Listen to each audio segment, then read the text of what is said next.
திமுக கூட்டணி கட்சிகளுக்கு சீட் குறைப்பா? அதாவது திமுக கூட்டணியை பார்த்தோம் அப்படின்னா எப்போவுமே ஒரு ஹெவி லக்கேஜ் பேக்கேஜை தான் ட்ராவல் பண்ணிட்டு இருக்காங்கன்னு சொல்லலாம்.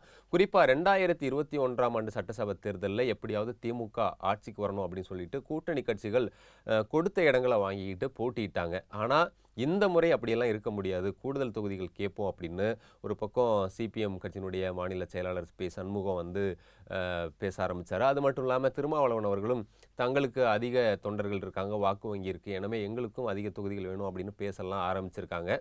ஸோ அதனால் இந்த முறை இப்போ வைகோ தரப்பில் கூட பார்த்தோம் அப்படின்னா ஒரு 12 தொகுதிகள் வேண்டும் அப்படின்றத வந்து கேட்க ஆரம்பிச்சிருக்கு. இப்படி எல்லா கட்சிகளும் அதிக தொகுதிகளுக்கு ஆசைப்படக்கூடிய அந்த நேரத்தில் தான் அதுக்கு வெடி வைக்கிற மாதிரி செயல்களை ஆரம்பிச்சிருக்குது திமுக தலைமை.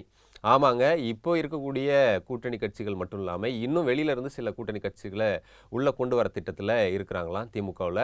குறிப்பாக இப்போ வந்து பிரேமலதா முதல்வர் அவர்களை சந்தித்து பேசியிருக்கும்போது கூட்டணி குறித்தும் பேசியிருக்காங்களாம். அதனால் தேமுதிக ஓபிஎஸ் ஆரம்பிக்கக்கூடிய புதிய கட்சி அதுவும் உள்ள வரத்துக்கான வாய்ப்புகள் இருக்குது அப்படின்றாங்க. அது மட்டும் இல்லாமல் பாமகவில் பிளவுகள் இருந்தால் கூட ராமதாஸ் அணி திமுகவுக்கு தான் வரும் அப்படின்னு சொல்லப்படுது. நம்ம ஏற்கனவே சொல்லியிருந்தோம் இல்லையா, ஒரு 15 சீட்டு வரை ராமதாஸுக்கு கொடுக்கறதுக்கு முதல்வர் அவர்களும் ரெடியாக தான் இருக்காங்க அப்படின்னு சொல்லப்படுறதுனால